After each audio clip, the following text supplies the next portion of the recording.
What's going on, y'all? It's the Wavy Sport back with another quick volume of welcome to the franchise here.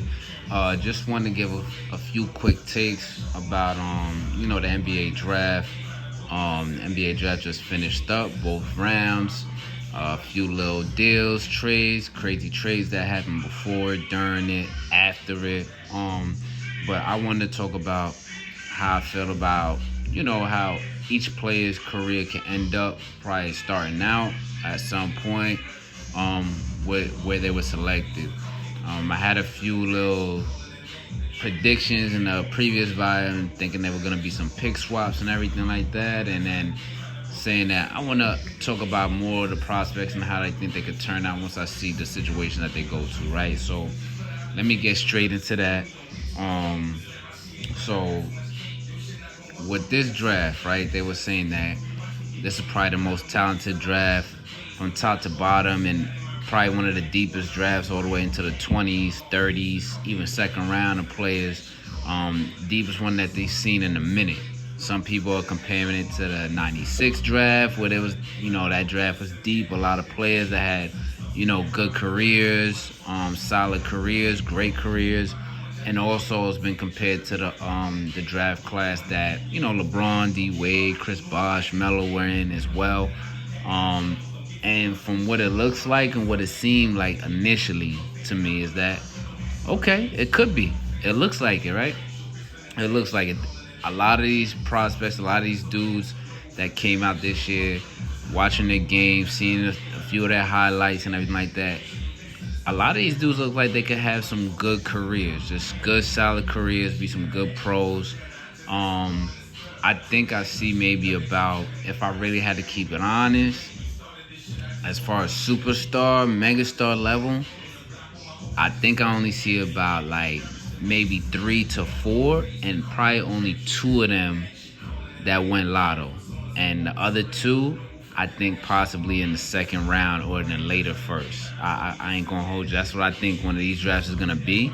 But the rest of the guys probably have, you're gonna see some guys probably have a good 5 to 8, possibly 8 to 10 year solid career, just good professionals, carve out a role for themselves in a couple teams throughout their career, build their value up as far as having an impact on some playoff teams or contending teams and everything like that. I think this draft looks like and seems like it has that kind of talent in it, and is really deep with that type of talent in it. So I'll start off with this as well, right? Of course, number 1, DYBANTSA went to the Wizards. Number 2, Darren Peterson went to the Jazz. Number 3, Boozer goes to the Grizz. Number 4, Caleb Wilson goes to Chicago, right?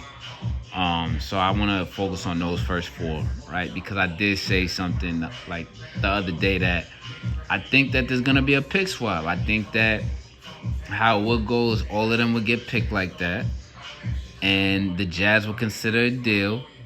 Since it seemed like Peterson didn't want to work out for the Jazz or any other team, he only wanted to work out for the Wizards because he wanted to be the number 1 pick. But I think he really just wanted to play for the Wizards, not play for the Jazz. And I think that AJ wanted to play for the Jazz. He wanted to stay in that area. He did verbalize that. That's where he's going to school, and it seemed like where he wanted to finish up school at. So I thought there would be a pick swap there. I also thought the same thing might be in consideration for the Bulls and Memphis with Boozer and Wilson, because what I was saying is it would be intriguing to have, a bouncy, rangy, seems like a scoring, tenacious, and high-flying dude in Caleb Wilson paired up with Ja for a little minute to start off his career, to catch some alleys, keep things entertaining in the arena, Memphis and everything. He's super athletic with Ja, and Ja could revitalize his value.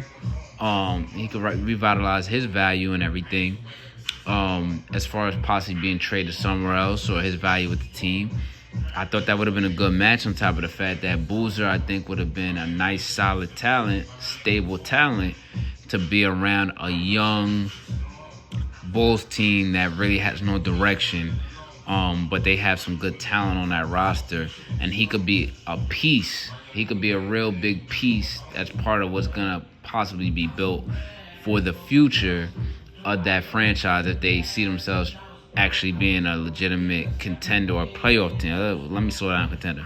But legitimate playoff contending team for years to come within the next, 3 to 5 years. I think that adding Boozer would have been fine. But none of that happened because, shit, my dumb ass, obviously, I think that, my bad. I'm thinking that we're still in probably, the 90s and the 2000s where you pick a person and it makes more sense to go there, especially marketability-wise, and you do a little pick swap. That's not happening no more. That was definitely not the case in, the first, 6 to 10 picks? 6 to 12 picks? That was not the case. No pick swapping, no player swapping. Everybody got picked. They stayed there, and that was it. So I'll say this. I think that I'm confused on thinking about the kind of, situation that Cam Boozer is going to be in, being there in Memphis. With Josh's situation, we know he's going to be up out of there soon. I don't know how that meshes. He'll probably start off coming off the bench, but eventually be a starter. Big man, but I guess kind of a tweener, doesn't play above the rim. People saying he's Kevin Love. People saying he could be Jokic because he has point guard skills. I don't know. I'm not sure how that's going to mesh. Seeing him start out there, I'm not sure. I'm not sure how that looks. So maybe as far as his career, I think he's going to be a solid pro, have a nice, solid career, but I don't see him staying in Memphis for the full career, Avi. And then we'll go for right after him, Caleb Wilson. I think he could be someone to get the Bulls organization and fans excited about while he's there for the time being. If he doesn't develop into an actual bona fide scorer outside of just being athletic and great on defense, catching alleys, hits only a couple jump shots here and there, if he doesn't develop into a full offensive powerhouse, I think he's one of those guys where it's for them, I gotta think, it'll be similar to him being who's that guy they drafted at LSU? Tyrus Thomas. It'll be something like that, which is, a lot of upside, talented kid, cool, had a few good seasons, 3 seasons for them, but he didn't really develop his offensive game all the way, just athletic, and then you don't know what happens to him. He out of there. Hopefully that's not the case, but I think that if he doesn't come out, at least in his first 3 seasons of his career with Chicago, developing a surefire offensive game, something like that could happen for him. And now let's go to the 1 and 2 pick, right? AJ and Darren Peterson. I already said I think that Darren Peterson, I think he's going to be a Kawhi Leonard type nigga. He going to try and go crazy and jump off the stat sheet for the first 2-3 years, which he should. And Utah got a lot of mouths to feed over there too, so I could see some type of trade coming during the trade deadline, during the season, or after next season for sure, because they got a lot of talent there who are young and also talent that's veterans there. A lot of mouths to feed there, and I think that they could be a playoff team next season, definitely the season after that could be trouble with Peterson added to that talent group, right? But I could see him in them first few years going off, going crazy, getting in the playoffs, and then trying to get that big contract, and then being like, I ain't fucking with this shit. I ain't want to be here anyway in Utah.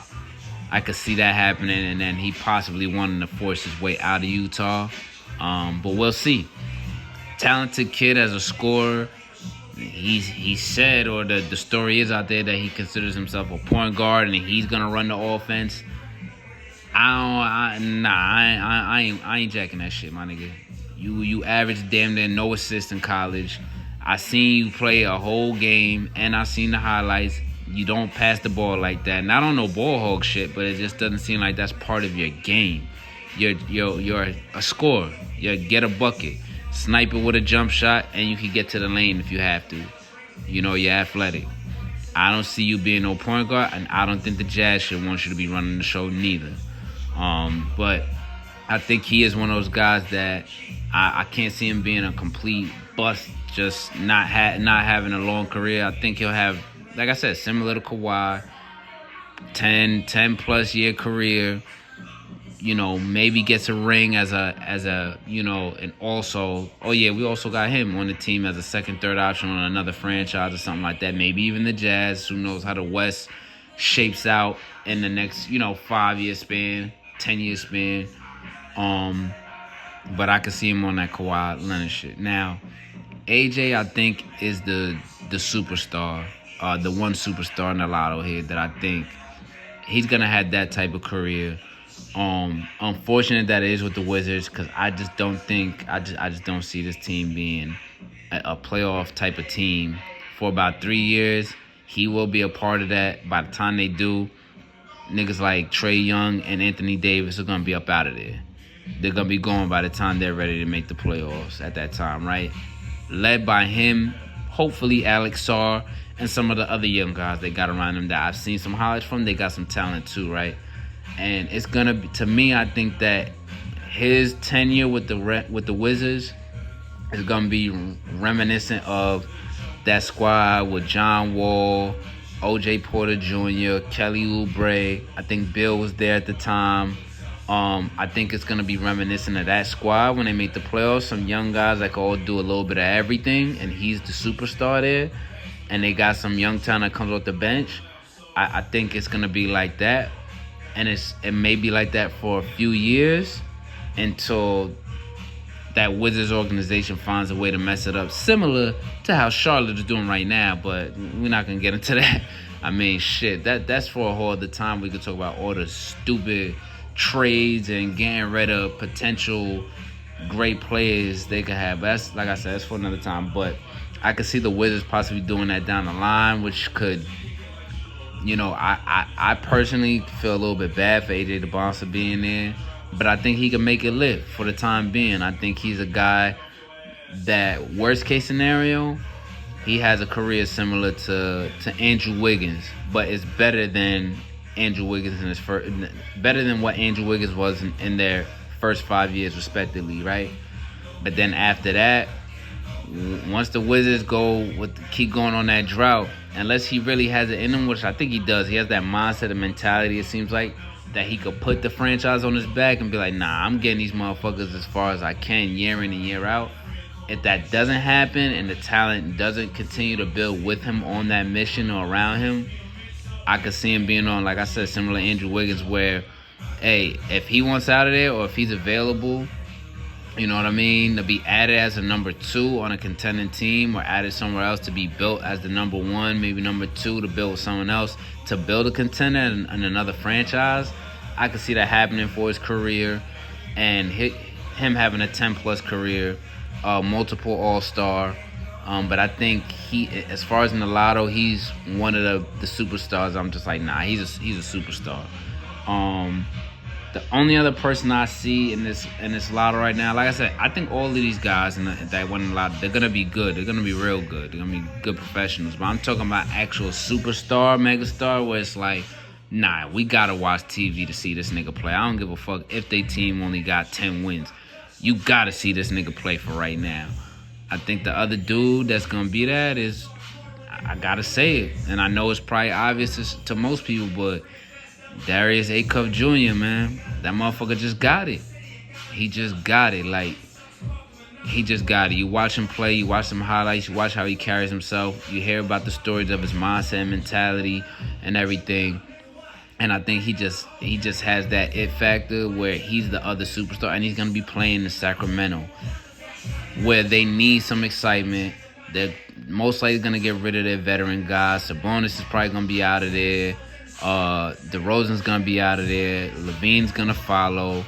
Malik Monk is probably gonna follow, and then they had a nice little draft also, I believe, because I think they got, who else they got? Caravan with him too.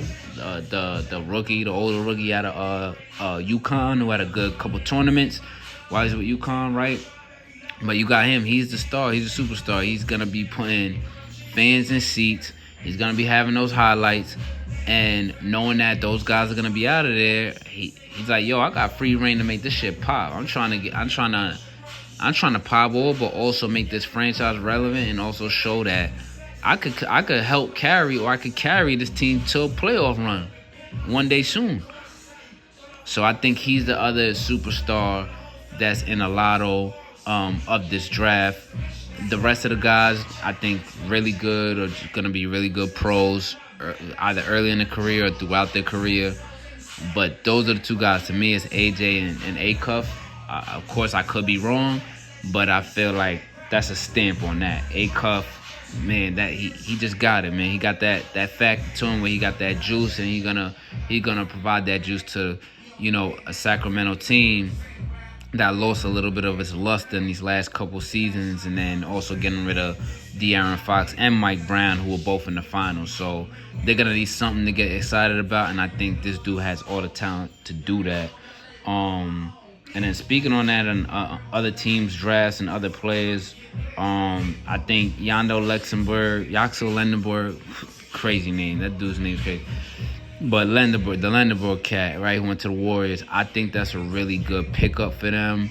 I think he's going to be a pretty good pro. I think his first few seasons could be exciting to watch and pay attention to. And he's part of a building piece for the next phase of staying relevant for the Warriors after Steph and them move on. I think he'll be a good player and have a good career. A.D. Mara, going to OKC, I think that's big because now there's somebody who could play alongside Chet that's taller and at least try and give Wemby a little bit of fits for years to come. And he has some offensive game to him. He's talented. Who else out there? I think there were a lot of other players that had some, ended up in the right situations where we're gonna want to actually watch them play. For the teams that they're on, and they're gonna be fun to watch on those teams. Also, other franchises like the Spurs, they really beefed up around Wemby at the center and the power forward spot for him. Clearly, they paid attention to sort of that was a weakness for them in the finals. So they beefed up big. The dude Quentin's out of Kentucky, even though he's coming off a knee injury, if he gets healthy or when he gets healthy, big body, strong dude. Tarris Reed, who I thought seen in the tournament and seen his highlights, super active big player. May not be as skilled or super talented as some of the other big guys in this draft or kind of prototype big guys in the league right now, but super active dude. Reed could crash boards, play defense, give other people fits. I think they got another big man as well, right? Tarris Reed, Quentin's. I feel like they got another dude also, but they're really beefing up because they want guys around Wemby so that Wemby eventually is just going to be focusing mainly on his offensive game. He's still going to be amazing on defense, of course. I mean, you ain't shooting over 7'5", 7'6". Like, he's going to volleyball your shit every time. He don't even really got to do anything. But it's mainly for him to, once he starts taking over the league more offensively, you got those bullies around that could just crash the boards and you take on more of the dirty work of the defense assignments for him in years to come. So that's going to be scary for them. I think the Celtics also made a couple good picks. I think they got the wing, Dylan Mitchell out of St. John's, and they got the big dude, Chris Sinak. I guess that's how you say his name. So I think those are some talented guys, good role players. They could fit into that type of role. Denver, I think, had a dude, Brazil, out of Arkansas, who I think that's a nice little replacement for them. I think they might have to get rid of Aaron Gordon, who's a dude that might fuck around and go to a place like Detroit. But I think that from what I heard earlier in the summer, like during the playoffs, that he might not be able to sign back with Denver. So I think I look at little picks like that, right? And those are good picks. And then I want to get to Malik Thomas getting picked by the Cavs. I thought that was a dude that might fuck around and get picked by the Knicks as their first pick. Combo guard, a little bit of point guard to his game. Deep range, could shoot the three. Really active offensively, a playmaker.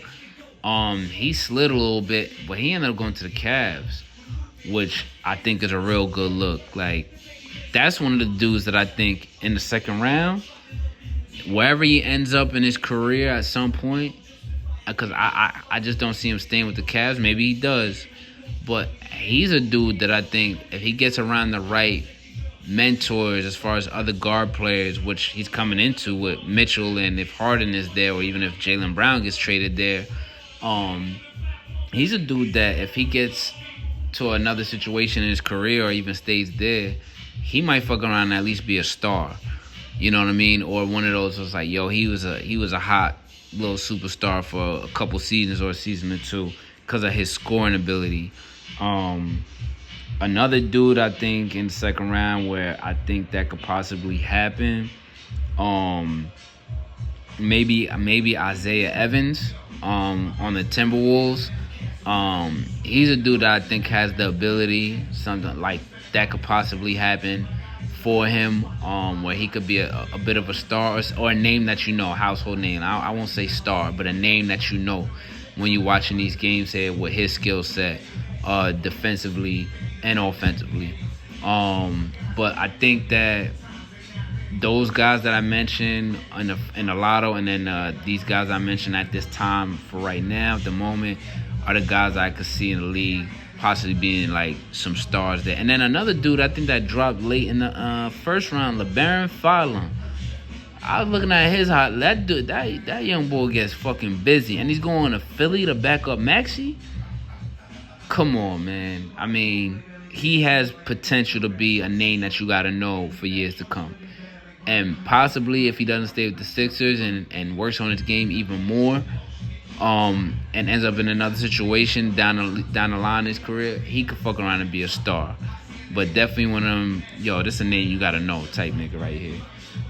So real interesting picks and interesting talent coming out of this draft. I think they were correct. It seems like for right now that this draft is deep with talent. But we gonna see.